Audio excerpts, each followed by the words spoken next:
మెదడులో రక్తస్రావం జరగటం అనేది అత్యవసర పరిస్థితి.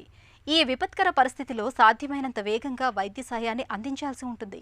మెదడులో రక్తస్రావం జరగటానికి చాలా వరకు అధిక రక్తపోటే కారణంగా ఉంటుంది.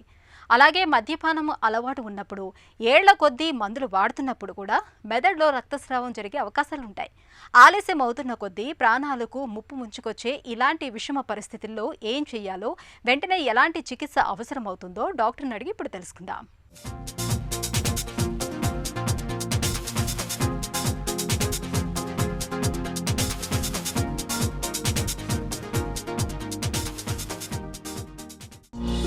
బ్రెయిన్ హెమరేజ్ అంటే ఏంటి?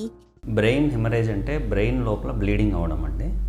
సో బ్రెయిన్ లోపల బ్లీడింగ్ అయ్యేదానికి చాలా రకరకాల కాజెస్ ఉంటాయి. ఫస్ట్ కాజ్ ఏంటంటే మోస్ట్ కామన్గా మనకు కనబడేది ఏంటంటే బీపీ వల్ల. హై బీపీ వచ్చినప్పుడు బ్రెయిన్ లోపల బ్లీడింగ్ అంటే బ్రెయిన్ రక్తనాళాలు చిట్లి దాని నుంచి బ్లీడింగ్ అయ్యే ఛాన్సెస్ ఉంటాయి. ఇంకొకటి ఏంటంటే స్వతహాగానే బ్రెయిన్ రక్తనాళాలు ఏదైతే ఉంటాయి బ్రెయిన్ లోపల వాటికి కొంచెం వాటి వాల్స్ ఏదైతే ఉంటాయో కొంచెం వీక్ అయ్యి చిన్న బలూన్ లాగా ఫామ్ అయ్యి అవి రప్చర్ అయ్యే ఛాన్సెస్ ఉంటాయి. వాటిని సబ్అరెక్నాయిడ్ హెమరేజ్ అంటాం, ఎన్యూరిజమల్ బ్లీడ్స్ అంటాం. మెదడు రక్తనాళాల్లో రక్తస్రావానికి కారణాలేంటి? బ్రెయిన్ హెమరేజ్కి నెంబర్ 1 కారణం ఏంటంటే బీపీ అండి. సాధారణంగా మిడిల్ ఏజెస్లో మనకి సడన్గా పేషెంట్కి ఒక చేయి ఒక కాలు వీక్నెస్ రావడం కానీ, మాట సరిగ్గా రాకపోవడం కానీ, సడన్గా అన్కాన్షియస్ అయిపోవడం కానీ అవుతారు. వాళ్ళని మనం హాస్పిటల్కి తీసుకొచ్చి చెక్ చేసి స్కాన్ చేసినప్పుడు ఏంటంటే పెద్ద హెమరేజ్ కనబడుతుంది మనకి. And that is the first time వాళ్ళకి బీపీ ఉన్నట్టు తెలుస్తుంది. So unnoticed BP is most common cause. కొంతమందికి ఏంటంటే ఆల్రెడీ బీపీ ఉండుంటుంది కానీ నెగ్లెక్ట్ చేసి ట్యాబ్లెట్లు వేసుకోకపోవడం వల్ల సడన్గా బీపీ పెరిగి అవి రప్చర్ అయ్యే ఛాన్సెస్ ఉంటాయి.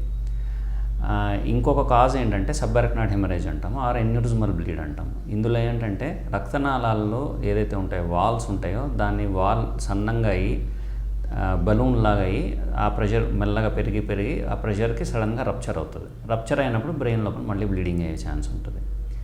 ఇంకా అదర్ కాజెస్ ఏంటంటే ఏవిఎమ్స్ అంటామండి. అంటే ఇది స్వతహాగానే అంటే రక్తనాళాల్లోనే చిన్న ప్రాబ్లం ఉంటుంది. ఆ ప్రాబ్లం వల్ల ఏంటంటే కొంతమందికి అది చిన్నప్పుడు అయ్యవచ్చు, మధ్యలో అయ్యి ఉండొచ్చు, కానీ ఓవర్ టైం అది పెరిగి సడన్గా బ్లీడింగ్ అయ్యే ఛాన్సెస్ ఉంటాయి. ఇంకా అదర్ కాజెస్ ఏంటంటే ట్యూమర్, మెదడులో ఏమైనా కణితి ఉండి అది పెరిగి అది సడన్గా బ్లీడ్ అవ్వడం కానీ, లేదంటే కొన్ని రకాలు ఉంటాయి గడ్డలు, అవి వాటికి బ్లీడింగ్ నైజం ఉంటుంది వాటికి. సో అట్లాంటివి ఏమైనా బ్లీడింగ్ అయ్యే ఛాన్సెస్ ఉంటాయి. బ్రెయిన్ హెమరేజ్ ఉన్నప్పుడు ఎలాంటి లక్షణాలు కనిపిస్తాయి? బ్రెయిన్ హెమరేజ్ అనేది ఏంటంటే సాధారణంగా సడన్గా అవుతుందండి. సో సడన్గా అయినప్పుడు ఏంటంటే ఏదైతే బ్రెయిన్ పార్ట్లో బ్లీడింగ్ అయిందో ఆ బ్రెయిన్ పార్ట్ డ్యామేజ్ మనకు బయటకు కనబడుతుంది. సో సాధారణంగా ఇవి మనకి చెయ్యి కాలు పనిచేసే చోట అవుతాయి. సో సడన్గా పేషెంట్కి ఒక చేయి ఒక కాళ్ళు పూర్తిగా చచ్చిపడిపోవడం కానీ, లేదంటే మాట పూర్తిగా సరిగ్గా రాకపోవడం కానీ, లేదంటే మూతి ఒక్కో సైడ్ వంకరకు పోవడము, ఇంకా పెద్దగా బ్లీడింగ్ అయితే కాన్షియస్నెస్ లెవెల్స్ పోతాయి. సో కోమాలోకి వెళ్ళిపోవడము, ఊపిరి తీసుకోవడానికి ఇబ్బంది అవ్వడము, ఇట్లా అయ్యే ఛాన్సెస్ ఉంటాయి. కొంతమందిలో ఏమవుతుందంటే పేషెంట్ అంతా కాన్షియస్ బాగానే ఉంటారు కానీ సివియర్ హెడేక్, అంటే జీవితంలో ఎప్పుడూ అంత చూసుండము అంత సివియర్ హెడేక్ వచ్చింది అని చెప్తారు. కొంతమందికి ఏంటంటే రక్తనాళాలలో కొంతమందికి బ్లాక్ ఉంటుంది. ఈ బ్లాక్ వల్ల ఏంటంటే మెల్లగా బ్రెయిన్ లోపల ఆ రక్తం అంత కంజెస్ట్ అయ్యి సడన్గా బ్లీడ్ అయ్యి వాళ్ళకి ఫిట్స్తో పాటు కూడా కొంతమంది ప్రజెంట్ అవుతారు. బ్లీడింగ్ ఉంటుంది ప్లస్ ఫిట్స్లో హెడేక్ ఫిట్స్తో పాటు కూడా ప్రజెంట్ అవుతారు.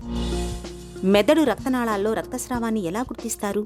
ఎప్పుడైతే మనకి బ్రెయిన్ లోపల బ్లీడింగ్ అనే అనుమానం అనిపించిందో ఫస్ట్ అయితే మనము సిటీ స్కాన్ చేయిస్తామండి. సాధారణంగా సిటీ స్కాన్స్ మన బ్లీడింగ్ది చూడడానికి బాగా అందుబాటులో ఉంటాయి. ఎందుకంటే సిటీ స్కాన్ చాలా ఫాస్ట్గా అయిపోతుంది, ప్లస్ బ్లీడ్ బాగా కనబడుతుంది మనకి.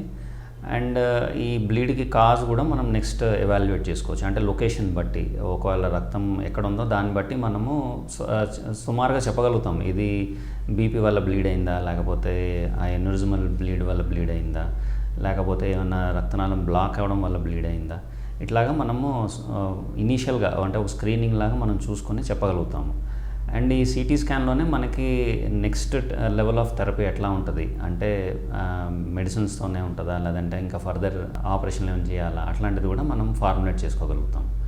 సో ఎప్పుడైతే సిటీ స్కాన్ అయిపోయిందో దాని తర్వాత మనకి అనుమానం బట్టి నెక్స్ట్ లెవెల్ ఆఫ్ ఇన్వెస్టిగేషన్స్ అడుగుతాం. దీంట్లో ఏంటంటే మనం ఏమైనా ట్యూమర్ సస్పెక్ట్ చేస్తున్నాము లేదా ఏవిఎం సస్పెక్ట్ చేస్తున్నాము అంటే ఎంఆర్ఐ స్కాన్ చేయిస్తాము. దానికి అవసరమైతే కాంట్రాస్ట్ ఇస్తాము, లేదంటే యాంజియోగ్రామ్ చేయిస్తాము.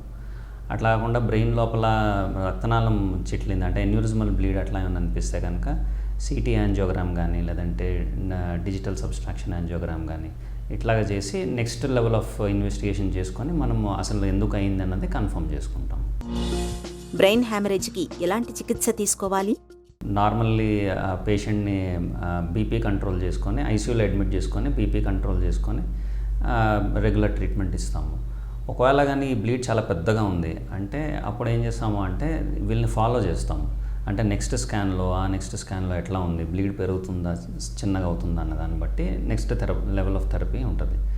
కొంతమందిలో ఏమవుతుందంటే పేషెంట్ ఇనీషియల్గా వచ్చినప్పుడు బాగానే ఉంటారు, కానీ ఓవర్ టైం మన ఐసీయూలో అడ్మిట్ చేసుకొని ఎగ్జామిన్ చేస్తున్నప్పుడు ఏంటంటే మెల్లగా వాళ్ళ కాన్షియస్నెస్ లెవెల్స్ తగ్గడం కానీ లేదంటే కొత్త సిమ్టమ్స్ ఏమైనా రావడం కానీ అనిపించినప్పుడు రిపీట్ స్కాన్ చేసుకొని చూస్తాం.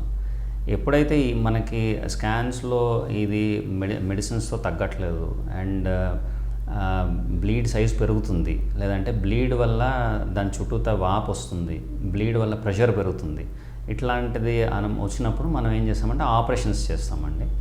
ఈ ఆపరేషన్స్లో ఏంటంటే టైప్స్ ఉంటాయి, మనకి అందుబాటులో ఎట్లా ఉందో బ్లీడ్ ఎట్లా ఉందన్న దాన్ని బట్టి ఆపరేషన్ ఉంటుంది.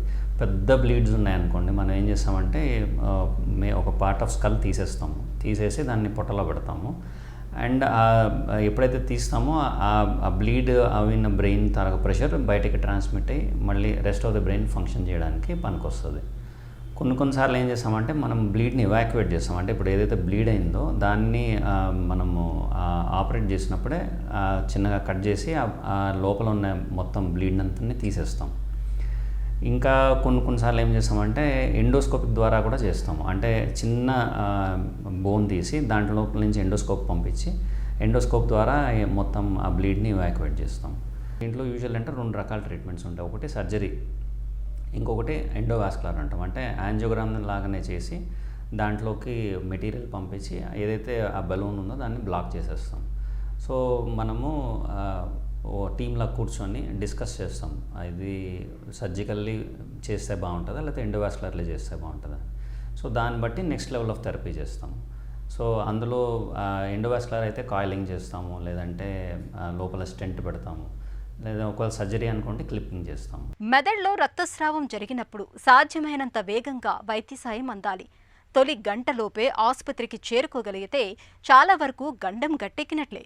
రక్తపోటును చక్కగా అదుపులో ఉంచుకోవటం ద్వారా మెదడులో రక్తస్రావం జరిగే పరిస్థితిని చాలా వరకు నివారించుకోవచ్చు.